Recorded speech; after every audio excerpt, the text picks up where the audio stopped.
to Sudbury News Talk. I want to show you something. Stand by. On the morning shift. Anything Could happen. Sudbury News Talk on the morning shift.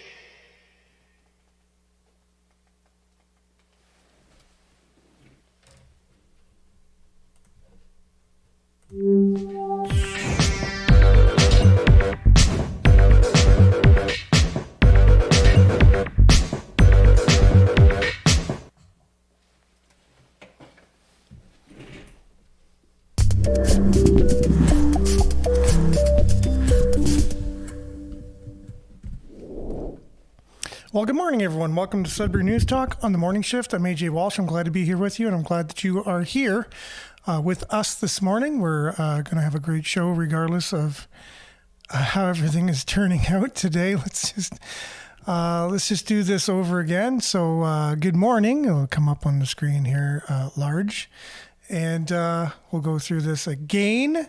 There you go, and here you are, and there you is. We're live on CKLU 96.7 FM. We're also streaming live at cklu.ca. And we are also coming at you live on facebook.com/Sudbury News, youtube.com/Sudbury News. It's all things social media, Sudbury News. You can check us out and make sure to like, share, subscribe, follow, all that stuff. But mainly for today's purposes, comment on the show if you are on Facebook or YouTube. Make sure to comment, because we'll do our best to get the comments read for those listening on CKLU on the radio and online, and also those who are watching. I'll do my best to get your comments up on the screen this morning, so that way those that are participating in the show can see your comments. And it's going to be a great show today. We're going to talk about the lay of the land in media in this country, and legacy media versus independent media versus the current legislation that just passed, and what that has to do. Is it there to stay? Is there a way that we can stop, the idea that independent media cannot exist in this country, and it can only be the big three companies that give you the news? And so we'll dive into that as a deep dive today. We'll also have local headlines from Sudbury.news, and we've been featuring a lot of Sudbury.com local articles these days, and so we'll also have some from them. And so there's lots to talk about. CBC's got a story this morning. Supervised consumption site secures temporary funding. So those who are in favor of the safe injection site here in Sudbury, you don't have to fear, it's going to continue. So as we look at harm reduction versus rehabilitation, the harm reduction side is definitely winning, and it will continue to, as far as I could see, unless there's drastic changes in the ideology of how we look at human beings, and the fact that we want them to be returned to being human if they were at one point, or if they had a really tough time since birth and a lot of challenges and a lot of barriers. Know what it's like to be human for the first time. And when I say human, I mean give them a good life with good supports, and show them the positive sides of life without using drugs in order to escape what it is they're escaping from. And then after they're addicted, just escaping from the drug itself. That should be the number one priority, in my opinion, which I do have an opinion. By the way, everybody who listens to this show or watches obviously knows that I try to hold back sometimes. And I do actually hold back rather than just opening the floodgates. But again, you may not agree with my point of view, and that's the great thing that we should celebrate in this country, for now at least, that we still have that opportunity to disagree. But at the same time, we should be able to have a conversation about things, and that's what media is really great for. Should be there, but there's a definite push to shut down media and only have a certain type of media out there that's largely funded by the government, or the policies they make it impossible for others to enter the playing field, and then give them the advantage. So that way, it's like always, it's just a few deciding for the many what they need to read, think about, talk about, shaping the culture. Like news shapes culture. It does. Like it just has in the past. It will continue to do so. But, we'll have some great words of wisdom this morning on that subject, and a little bit of current news that talks about the lay of the land with CBC, CTV, which are two of the three major news outlets in English Canada, that is. So let's dive right in right now. We'll talk about local news, an update on the Wolves game last night, what happened, and what we can expect going forward on Friday and Sunday. And your comments and news headlines right after the weather. We'll be back right after this.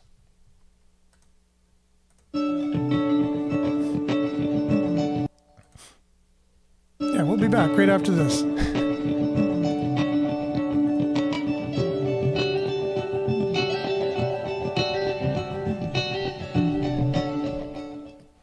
Interesting morning, just to say the least. It was the least amount of setup time I've ever had for the show. And I'm basically flying by the seat of my pants this morning. And a miracle that we actually got set up and everything so far, so good here in the studio. I was really loving sleep this morning, I have to tell you. It's not every night that I get a deep, good sleep. And I was definitely flirting with the idea this morning of just putting a thing out there saying, no show today. I just got to get some rest, because I was in like a deep state of rest, and it's very rare. And my body was like loving it so much, but fought through it. I kind of hit the snooze a couple times and ended up being very late to the game. But we're here, and weather today, -5 degrees, but it feels like -10 out there today. We can expect periods of snow ending early this morning, then cloudy with a 40% chance of flurries, a risk of freezing drizzle this morning as well. High, -1. Wind chill will feel like near -7. And tonight, cloudy, risk of freezing drizzle again. Low of -3, wind chill near -5. Friday, cloudy, 40% chance of drizzle late in the morning. And in the afternoon, risk of freezing drizzle again in the morning. Will also be a high of +3 tomorrow. Wind chill will feel like -5 in the morning. So chance of freezing drizzle today, freezing drizzle tomorrow. Take care while you're on the roads, which I will be. And every time I am on the road, there's some type in the winter, there's some type of weather event like this. And it just continues to be the case. I don't know how that works out to be that way. It just is. Look at your long range. Periods of freezing drizzle tomorrow, 40% chance of precipitation. Then a chance of showers on Saturday in the amount of 60%. 30% chance of flurries then on Sunday with a high of -2. And Monday, a mix of sun and cloud, high of -5. 60% chance of flurries on Thursday with a high of -4. Wednesday, high of -7. And mix of sun and cloud. Look at your satellite from Environment Canada. You see all the clouds, the darker clouds, which heavy gray clouds, which definitely means precipitation for sure all over us, all the way going up to James Bay, really. And then you have some of the breakup in the clouds coming from the west, but very cloudy for those that are on the radio or streaming, and you're not looking at the satellite. I do my best to describe it. So hopefully that's going to do it for the weather. It's going to continue to happen, but our weather report here on the show. We'll be back with sports, news headlines, your comments, and a deep dive into media in Canada and what you can expect going forward in the future. Is it an open playing field where truth is just able to get out there and you're able to consume people going out there and being watchdogs for you and finding out the truth and bringing it to you via the news? Is that what we expect? Is that what we get? Is that what we're going to get? We'll talk about that and much, much more right after this.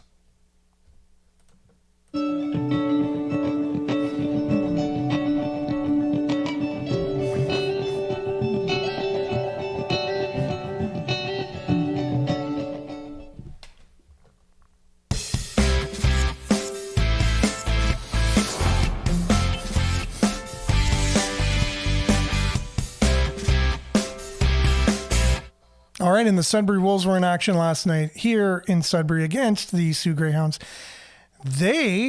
What a game. If you had a chance to get out and watch it, there are very few people in the stands. I was not able to either because of work obligations, but I was able to catch the game on CKLU as I do when I get a chance, and then watch it on Eastlink with the play-by-play guys from CKLU and the video from Eastlink. It's a great combination. Anyways, no scoring up until the last 3 minutes of the second period. And then the Sioux Greyhounds managed to get 2 goals in 3 minutes at the end of the second period. The shots were like 25-13, something like that, in favor of the Sioux Greyhounds at the end of the second. Then come in the third period, Dvorsky just, wow, what a goal. I don't think it could have got any closer to the top right corner of the post anyways, without banging off the post. So anyways, beautiful shot, put us 1 goal back. And then as it looked like, we were going to lose the game 2-1, the Sioux Greyhounds got a penalty in the last minute and a half or so of the game. And so we were able to have a 6-on-4, and the Sioux Greyhounds missed like 3 opportunities at the open net. 3 opportunities at the open net. It's just incredible. Anyways, 2 seconds left in the game. Goyette scores a goal to tie it up. 2 seconds left. It's one of those games, and went into overtime, and just a sneaky little puck went by Vondras, and so we lost the game 3-2. However, what a great game. We at least got a point out of it, and great for the fans too. So they're back in action Friday night against the Central Division Niagara Ice Dogs. The game is sponsored by Tim Hortons, so you want to get all of the prizes and things that they give out and you can buy due to the sponsors of the games. It's also Winter Wonderland Fan Fest Friday, where we'll be giving back to our amazing fans over the past 3 consecutive sellout games prior to last night's. Your support hasn't gone unnoticed. Friday's game will feature live music, games, face painting, festive activities. Fans are encouraged to join the pack early with the festivities starting at 5 p.m. Fans will be able to take advantage of the $5 beer night all night long. And then in the italics, they say, please remember to drink responsibly. So you can't really go out there promoting drinking without then saying, yeah, well, make sure not to overdo it. Okay, so there you go. That's just a legality in the communications world and media world. Then the week wraps up with a Sunday matinee. Kingston Frontenacs currently sits 7th in the Eastern Conference. Will be in town for their first and only game here in town. It's sponsored by, I knew who it was sponsored by, but what happened to it? Anyways, so it's a sensory-friendly game, though, by the way, and that's what I also wanted to say. So make sure if you have people that are sensitive to sound and they want to see the games, but they think it's too loud, that's the game to get out and see. It's another Foyer Intercity Home Food Drive on Sunday, and they'll be on hand collecting non-perishable and canned food items for the game. So everyone who donates toward the food drive will be entered into a draw to win a number of prizes donated by the Sudbury Wolves and Glencore. Lots of stuff going on at the Sudbury Arena with the Sudbury Wolves. Make sure to get out there, support them. 7:05 puck drop on Saturday and a 2 o'clock puck drop on Sunday. As usual, tickets can be found at greatersudbury.ca/tickets. Make sure to get out there, get your tickets, support the Sudbury Wolves. We'll be back with your news headlines, comments, and much more right after this.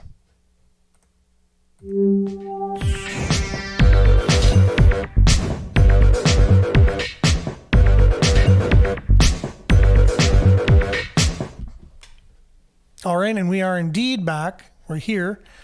We are going to have a great show today, as I declared it. It's going to be a great show no matter what. So let's just get these things up and running. A lot of comments here, a lot of people joining us already. So let's see. Good morning, Monique. Thanks for being with us. Smiley emoji. Judy. Good morning, Marianne. Good morning from Barrie. It's snowy in the snow belt there. Liked and shared. Thank you, Marianne, much for that. Belinda, good morning. We are all a little broken, but that's how the lights get in. Hold fast. Together we are on this journey. Yes, we're all on the same journey together, and we need to remember that we are all brothers and sisters, and we are all in this together. And so remember, these are your neighbors, and a lot of times what you put out there, you'll get back, right? So great. Thanks for that, Belinda. Morning, Vin. Thanks for being with us. Good morning from Collingwood. That's Liette with a hand clapping emoji. Maurice, good morning with a smiley emoji.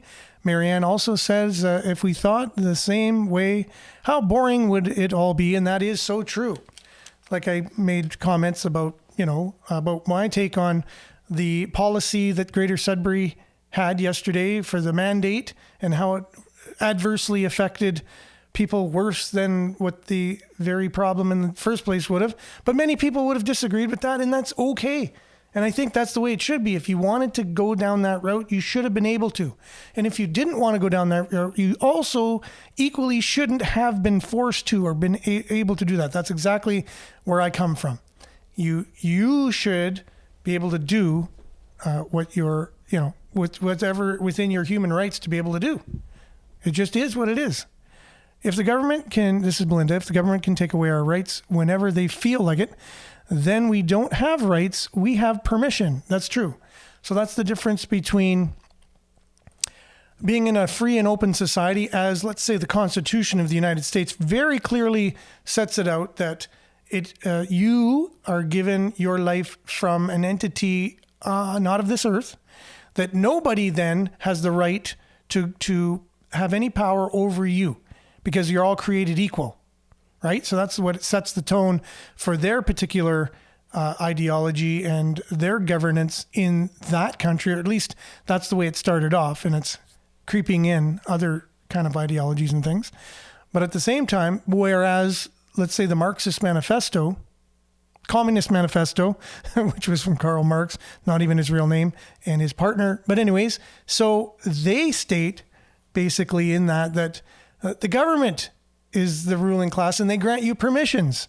So in the one state, in the one document, it declares that God has created you and no human being has power over you. So you have rights granted to you from God, and no man can take those away. So that's that. And then on the opposite side, in this corner, you have the Communist Manifesto, which states privileges are granted to you from the government. They're very similar. It's almost like something made with real ingredients and then something made with all fake ingredients that smells like it and maybe tries to taste like it, but has no nutritional value whatsoever. And they go in competition with each other. It's the same idea. Government grants you privileges from the communist side of things, the Marxist side of things, or God gives you rights that no one can take away on the other side of things. And those are the two opposing ideologies that we're faced with. Which side are you on? Which side would you like? Which side makes more sense to you? Even if you didn't believe in God, let's say, which many people don't, which side of that would you agree with? So let's say you even take God out of it and say, we're all equal, even if our mothers gave birth to us. We were all brought into this world the same way. And so one person shouldn't be able to be over someone else and say, okay, you can do this, or okay, you can do that. What? We all together make laws together that we all adhere to, and we set people up to govern in that way, but we all agree to those laws, and they all keep in mind the fact that we're all equal, no one has power over another, and we set the rules together. Right? Whereas communism says, okay, we just change the rules. You got to go by it. You don't go by it. We don't grant you any more privileges. Sucks to be you. Bye-bye, le. That's in French communist countries. They'll say that. Good morning, Brian Poulet. Thanks for being with us. Sudbury campers. Belinda, great things happen when you're flying by the seat of your pants. Yeah. Well, it's true. Sometimes it can. Marianne, thank you very much. I really appreciate you as well. Monique, good rising, everyone. And Alex, better than UXX. Hello to you as well. I like the handle, by the way. It's pretty cool. Michelle, good morning, everyone, with a a sunshine emoji. Much appreciated these days. Claire, good morning, everyone. David, good morning, all. Have a blessed day. You're invited to a Christmas party this Saturday, December the 9th, 5 p.m. at 900 Cambrian Heights Drive, Greater Sudbury. That is at the Church of Jesus Christ of Latter-day Saints. So again, that's a Christmas party that all people are invited to. It's not a religious event or anything, I'm assuming. And you can, all are welcome. That is this Saturday, 5 p.m. And I don't think you even need to bring anything. Just come by and celebrate Christmas. Liette, media is a taxpayer-funded propaganda machine.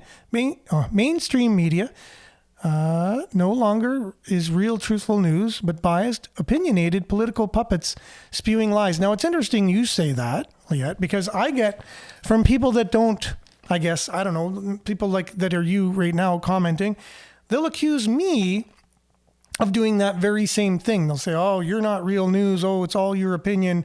What are you doing here? Where's your tinfoil hat? I don't know how many things people could say, but it's just interesting. I think, do they really listen to the show? Do they really, it's just going through the real news. Like, that's what we do. We go through the real news. When I say real news, I mean mainstream media, right? Because I say I'm real news. We just talk about it. This is Sudbury News Talk. And we share our views on the news, right? But people have a problem with that. I think they say, people are discussing this? You can't do that on the air. You need to have some kind of piece of paper or something that gives you authority to tell me the very same things I'm hearing on every other station all the time, everywhere. Like, it just sounds a little different. I don't know. I don't like it. My brain hurts or something. I have no idea what goes on, but yeah, it's interesting how people, when you just ask questions and say, hey, did you think about this? What about that? Maybe it could be that way. Who knows? I think it's hard, and it's okay. That's where people are coming from. A morning from Espanola, blessing the journey always.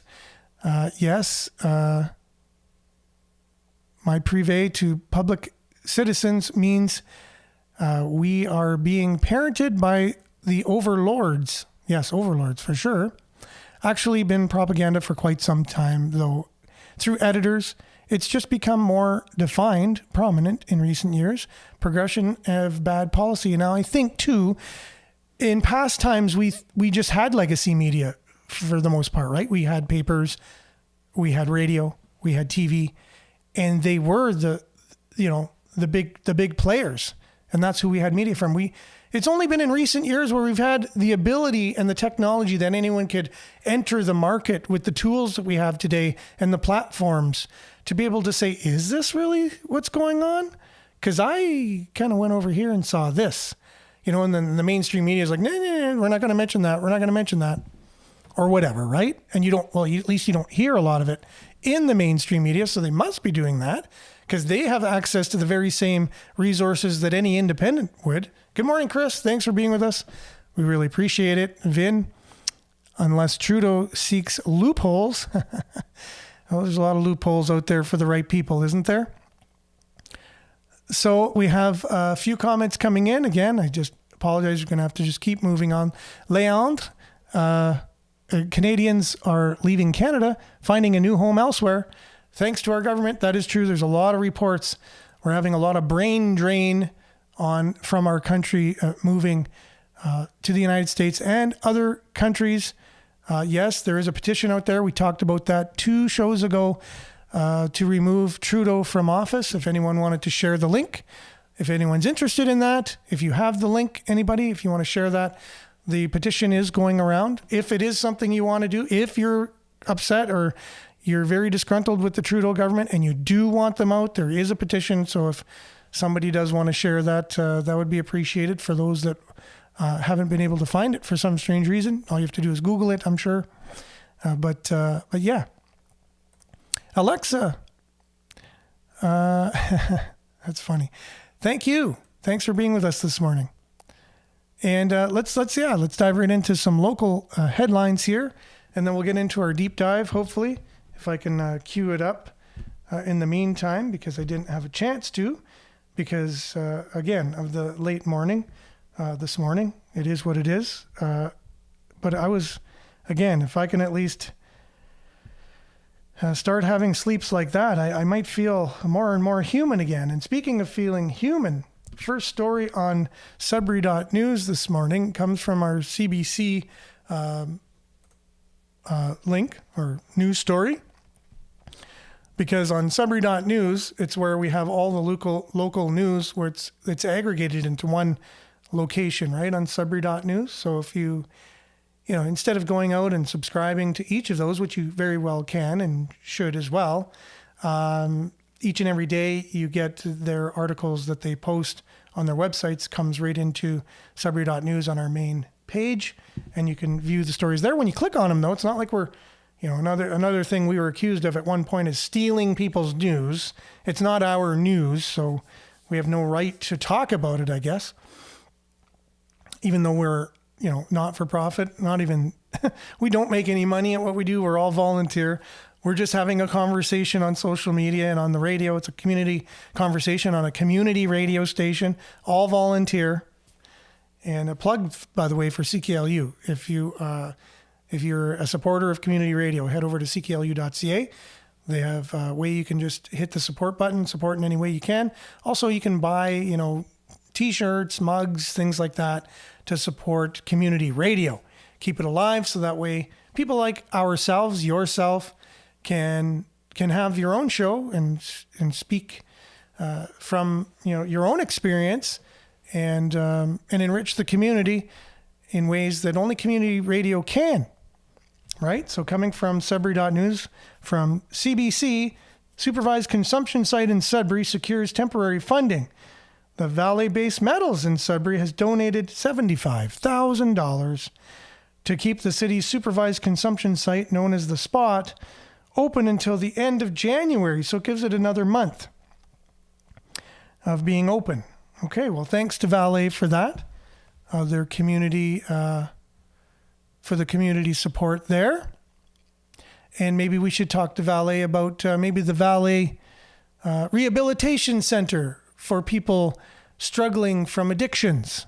That would be probably a really great thing to have as well going forward.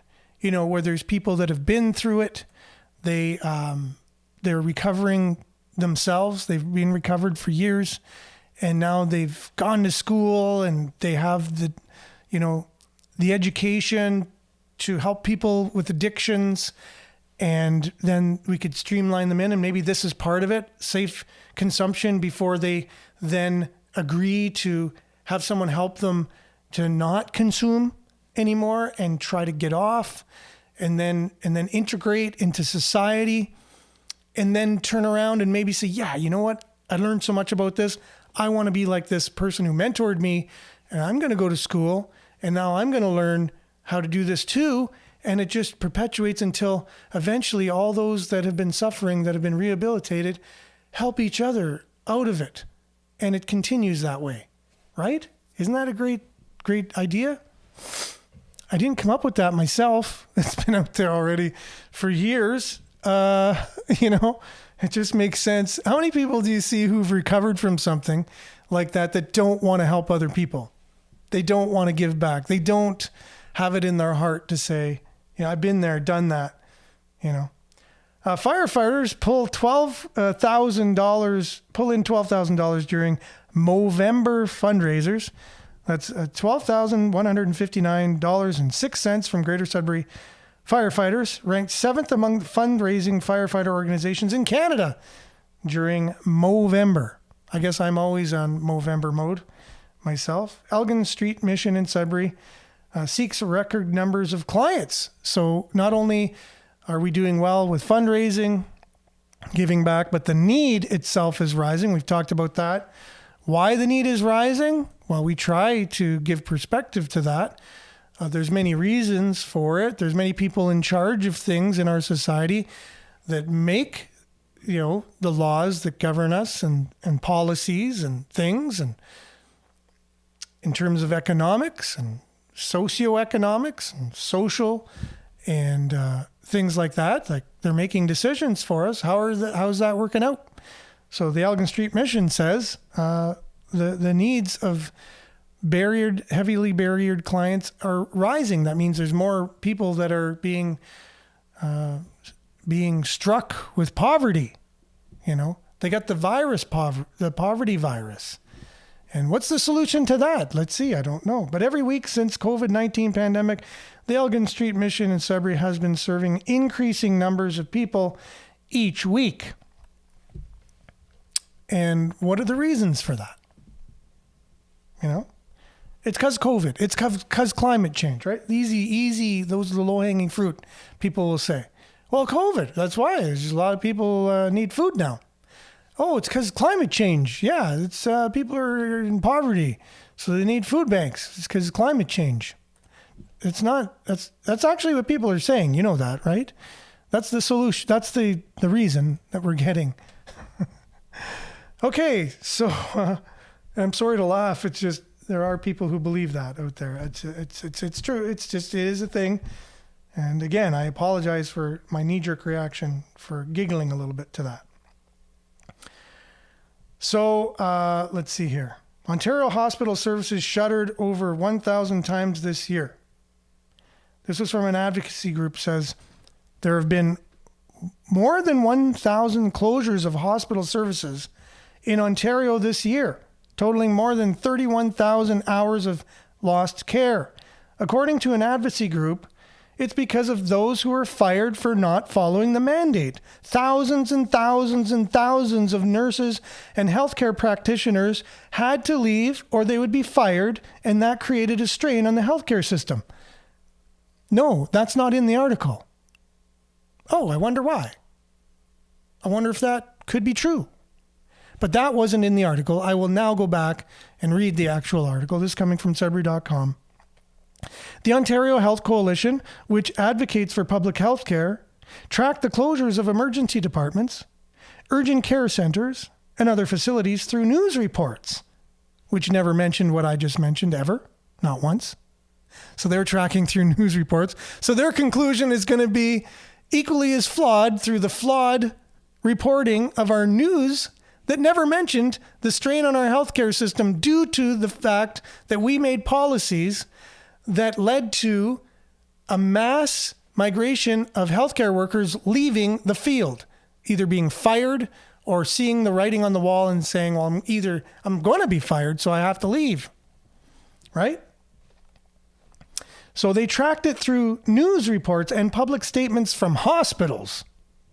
All right. They found that 867 temporary emergency department closures and the permanent closure of the one in Minden, 316 urgent care center closures, 2 outpatient laboratory closures, 11 obstetrics unit closures, and 1 long-term labor and delivery unit closure, and 1 partial ICU closure, mainly impacting small-town rural Ontario. So again, right, there's been over 1,000 closures of hospital services in Ontario in 1 year. So how's our healthcare system doing? Is it getting better? Is it on the road to being better? Where does it come from? What has your experience been with healthcare? I've heard all kinds of, reading, and maybe we'll talk about this when I'm more prepared for it, the story out there about how many people have died waiting for surgeries and other things in the last little bit because people have been backed up due to a shortage in our healthcare system, and never mentioning why. We just have a shortage all of a sudden of healthcare professionals. I wonder why. And so, yeah, people are backed up in getting life-saving surgeries. Well, I think we lost more people that way due to the actual virus back in the day. We lost more people due to the effects that it caused by, making these tough regulations, no surgeries because, wow, I can't give you this cancer treatment because you might get COVID. You know what I mean? Really interesting thinking there. And that's what the National Citizens Inquiry was looking into, right? And so, again, a 5,000-page letter. We'll make sure we have more on that to really unpack it. There was a really great article, I think, from the Epic Times on that maybe we'll talk about. Maybe we'll forego our Climate Change Friday or whatever that I've kind of set aside to talk about climate change.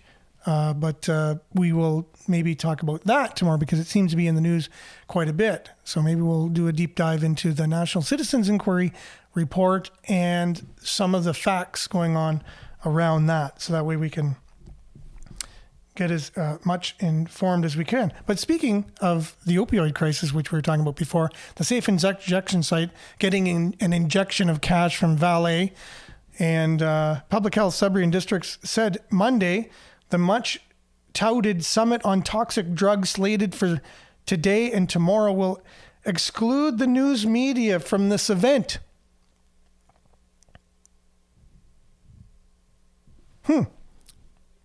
Public Health Sudbury and Districts, I'll just read this again, said on Monday the much touted summit on toxic drugs slated for this Thursday and Friday will exclude the news media from the event. This follows an inquiry from Sudbury.com on Monday about the meeting venue, along with a detailed inquiry about the summit agenda, the key speakers, and details on the presentation topics.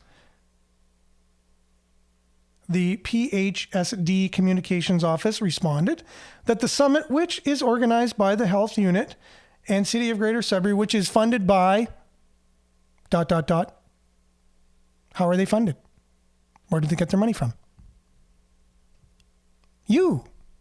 Oh, they get their money from you. They're public.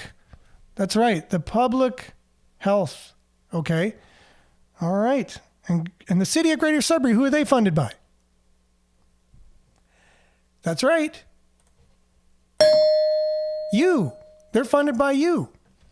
Now they say they're going to have this conference, but you can't have your media attend to tell you what we're talking about. Right? Well, that makes sense. Yes, we the taxpayers paying for them who say no media is allowed at this event. Organized by the Health Unit and the City of Greater Sudbury is set up as an invitation-only event. So, sorry media, you're not invited. Okay, so the Health Unit said media releases will be provided along with the availability of some speakers for interviews. We'll tell you what you need to know. You don't need to be asking any questions, right? Because you pay for us and we'll tell you what we're doing when we decide. You don't need to be giving us any suggestions or asking us any questions. Thank you very much. You can kiss my boots. I just added that last part as a little bit of an extra whatever. So while this event is by invitation only, not an open or public meeting, so these are public institutions not having a public meeting. It's not public to have a public organization have meetings. You can have quiet backdoor room meetings with public money now, I guess. I guess you can, because you'll do it, and if no one says anything about it, you'll continue to do it. And good morning, Denise. Thanks for being with us. Yeah, while this event is by invitation only, not an open or public meeting, and the venue has limited capacity. Oh, sorry. We were going to invite you, but there's not enough seating. There's just not enough seating. It's limited. So sorry about that. Limited capacity. We do have plans to host media availability with some summit participants, speakers, and organizers, said the reply from the communications office, which is paid by your tax money, by you. Okay, so they'll just tell you what they think and when they think it and why they think it. And you don't need to ask any questions at the beginning. You don't need to hear what these things are saying. They will take what's being said and then they will tell you what was said, okay? And what their plans are. I think someone should go undercover myself. I think we need an insider. We need a whistleblower. We need somebody who could just tape the whole darn meeting, because these types of things shouldn't be happening in Sudbury. Not with us here, right? Not with people that actually care about transparency and demand that if your tax dollars are paying for something. And who does the opioid crisis affect, by the way? Let's see. Oh, that's right. It affects you too. It affects you, and how the decisions that are made at this conference going forward, will they impact your life in any way, shape, or form? Oh, that's right. They will. But don't worry. They'll make the right decisions, right? Like they usually do and have done and will continue to do. We could have all confidence in them that our tax money is well paid and they're making the right decisions, because we can see the decisions, how they're already being made going forward, right? Oh, Natalie, thanks for joining us. The vulnerable people who have come forward to speak about their lived experience requested that no media be present. They want anonymity and privacy. It was their request to public health in order to participate. Well, again, that's a really great thing, but did they even realize that it's public? It's a public meeting paid by public dollars. So when they rent this facility, whose money is paying for it? Oh, that's right. It's us. We're paying for it. So let's say I try and have public money. I'm working for a place with public money, right? And I get a guest speaker who says, you know what? I don't want people here. I don't want public in this meeting that's being paid by the public. What do you tell that person? That's right. You say it's public money. The public has the right to be here. And the public is the media as well. So whenever you start saying media is not supposed to be present, and I'm sure if those people said to the media, these are really tender stories that we're sharing, and we would ask that you do not publish anything from our story, and said, is that okay, media? I am pretty darn positive our media then would say, you know what, I respect that, and I won't publish any of the particulars of what the speakers are saying. I'm pretty guaranteed that's what would happen. And I'm not sure if we tried to do that first or not, but I think that's what should have been done. We need to ask Mayor Paul Lefebvre questions, which he avoids. So why is he mayor if he hides behind a liberal badge? Well, why are you assuming he's liberal? If you're a mayor, you're not supposed to be partisan, right? Are you assuming that he's hiding behind a liberal badge? Oh, that's right. He was a liberal MP. Okay, so he is liberal. Okay, so we got that. So at least you know which side of a political end that people are on, and it's good to know that and be forward with it and open about it, which part of the political spectrum you come from, because a lot of times where you're at politically also has some ideology attached to it as well, of where you're coming from, why you think what you think, why you do what you do, and it's good to know that sometimes. And it is very transparent, like I say, I'm not one particular party or another because I have a little bit of each, which is true. But I think more than not, I tend to lean a little bit more toward a conservative end of things, because if you understand what conservative is, it means you hold true to the traditions that work, that are time tested and true, that evidence shows that work. And you like to balance your budget. You don't like to overspend. You want to make sure that you are fiscally responsible with taxpayers' money that doesn't belong to you. You don't want to overspend and just give it to anybody. But you also want to make sure that people are taken care of, because you would have a heart. A lot of conservative people come from a Judeo-Christian type of background. Not saying that you'd have to do that in order to be that, but again, a lot of people say, well, conservatives don't care about the poor. They don't care about social programs. Well, that's not exactly true. They approach it in a different way. So all that to say, people are of different political leanings, it's good to look into them. Look into definitions of what they mean. Do a deep dive into what does NDP stand for? What does it? How does it align itself to the closest governing model? I did my research, and it's closest to communism. So communism, if they just come out and say they're the Communist Party. Liberals used to be kind of like a mixture of both, a little bit NDP, a little bit conservative, and they were middle of the road, right? Until the super progressive liberals kind of took hold of that party, and they went really far to the left, like passing the NDP. If you can. They did. They passed it and they said, hey, you coming along for the ride? And they said, sure, let's go for this. And they went wing in terms of past communism even. And if they're on the road to it with all these policies and things that they're advocating for and they are implementing. So anyways, and then conservatives have even gone left compared to what they used to be.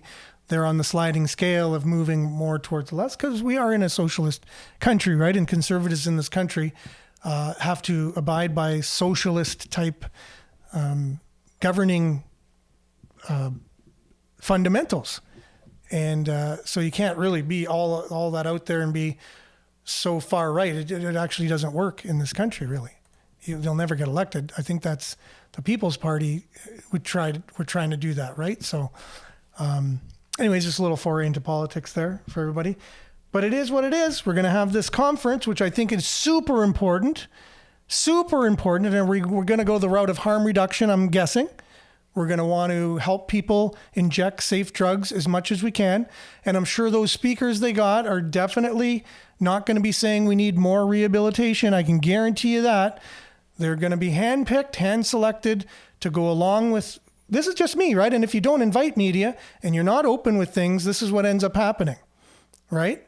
So people then get leery about what's going on, why people are doing what they're doing behind closed doors without transparency.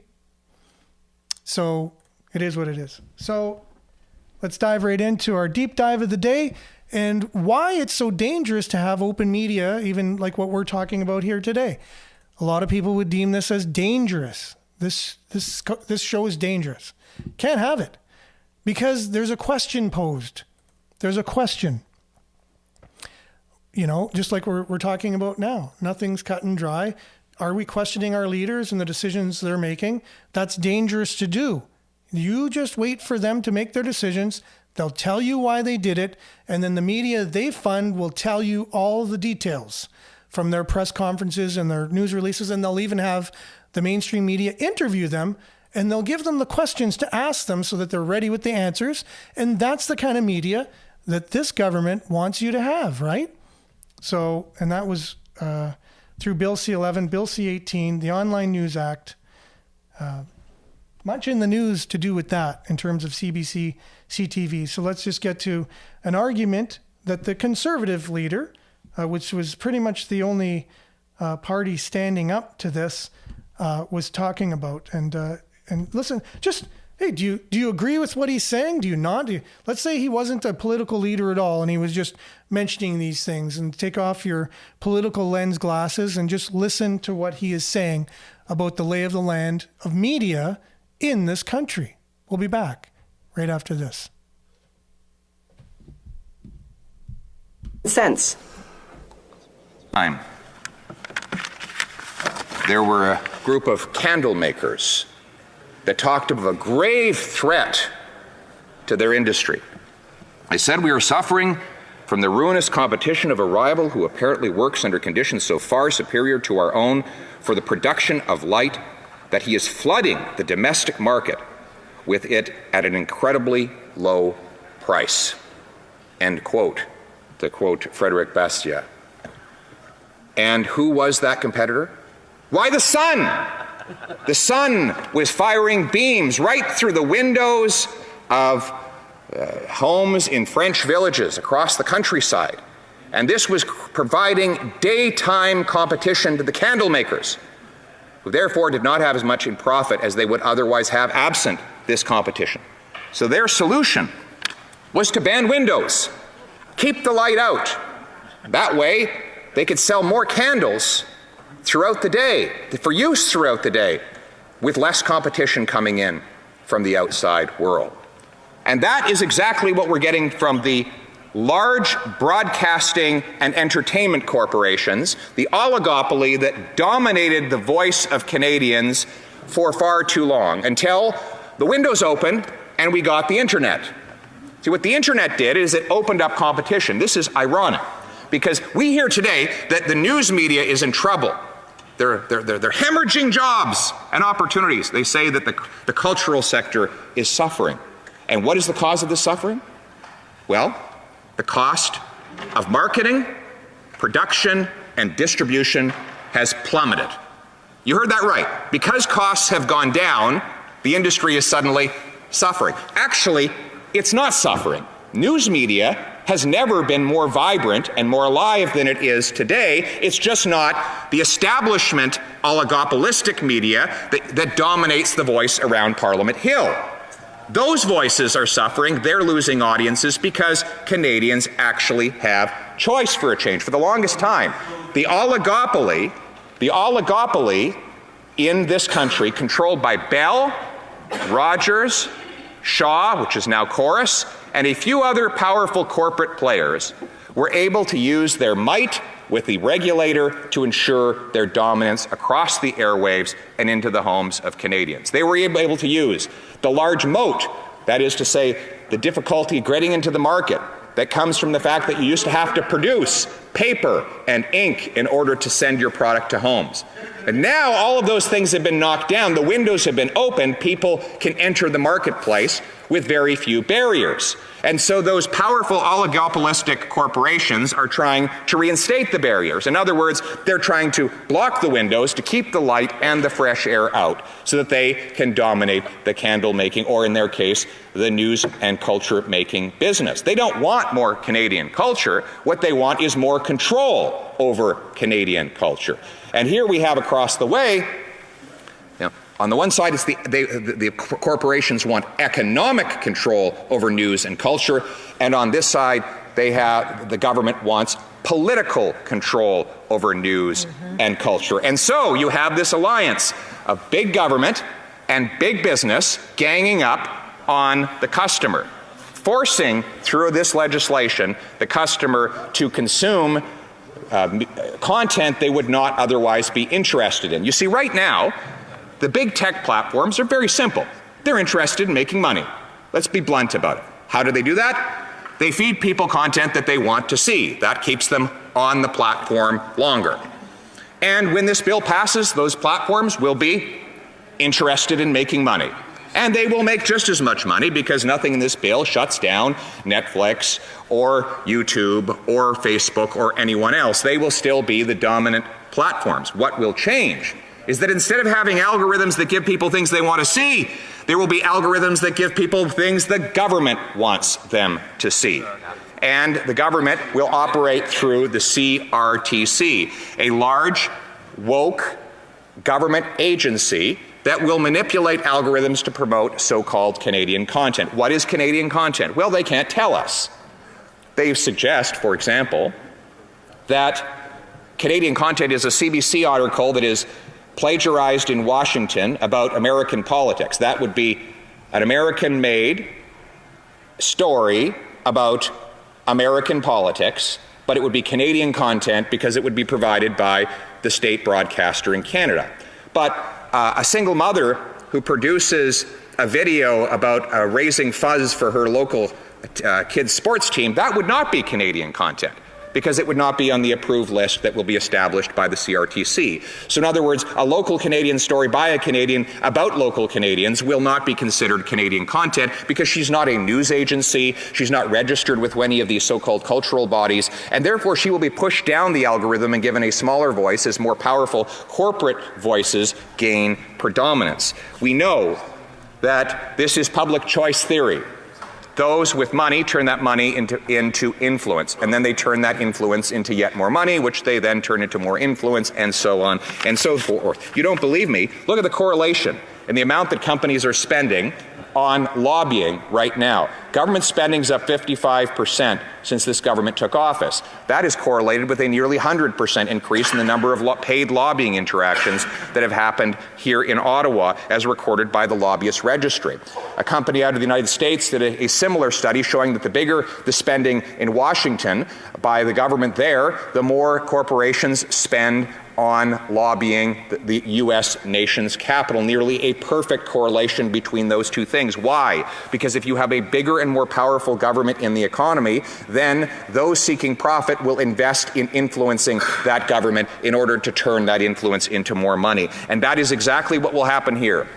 A small group of broadcasting corporations who will have all of the influence, as they have in the writing of this bill, will be in the CRTC office every day asking for that algorithm to be just tweaked a little bit more so that they can end up in the news feeds or the YouTube streams of Canadians more than their competitor. And it will be a race for political power rather than a race for better cultural products. In other words, instead of pleasing your audience, you will get ahead by pleasing politicians and bureaucrats. That is what happens. The privileged elite will have more and more control and a greater voice, and the people on the ground will have less and less control. And ironically, this will run against everything that the parties across the way claim to say they want. They claim they're for diversity. Diversity is our strength, says the Prime Minister. Yet, this bill, by giving a small oligopoly control over what Canadians see on the internet, will mean obviously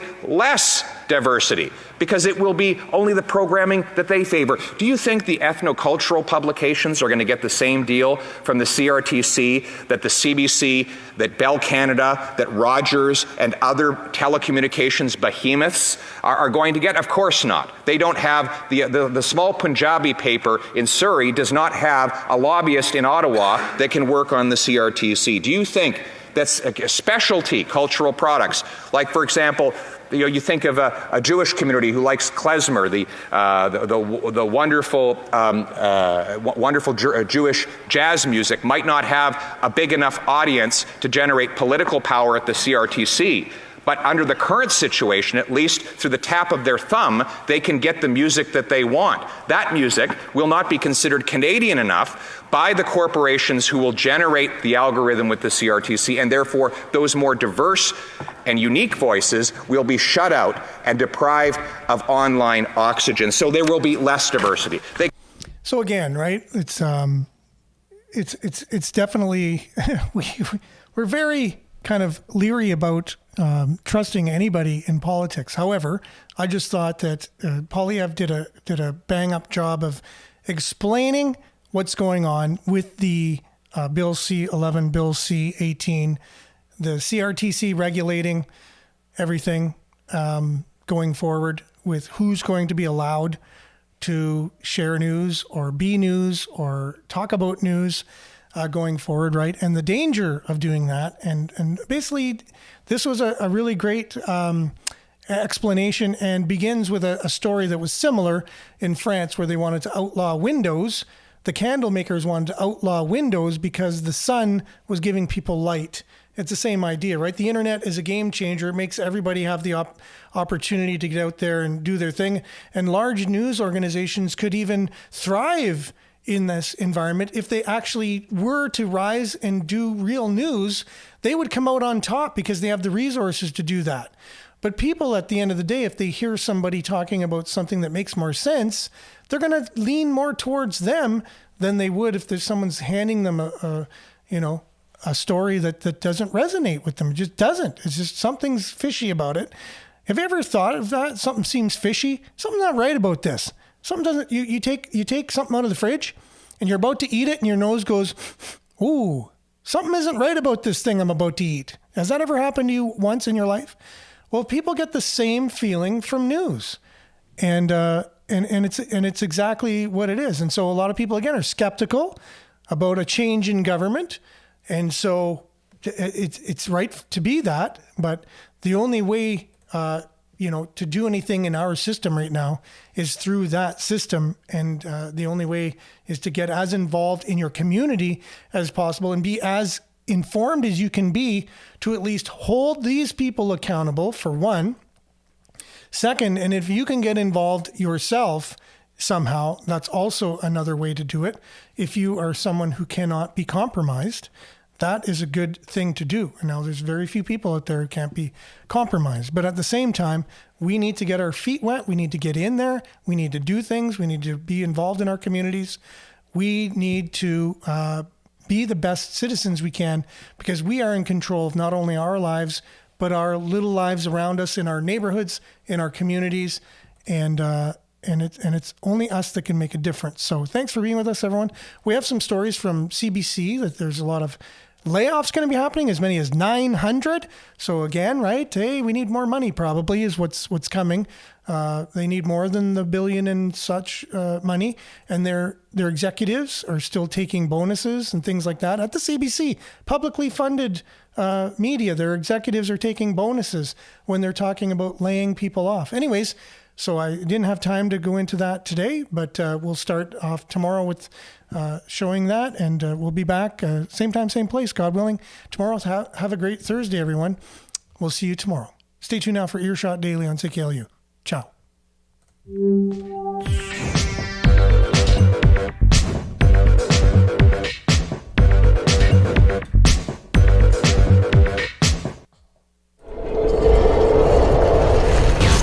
This is Sudbury News Talk on the morning shift.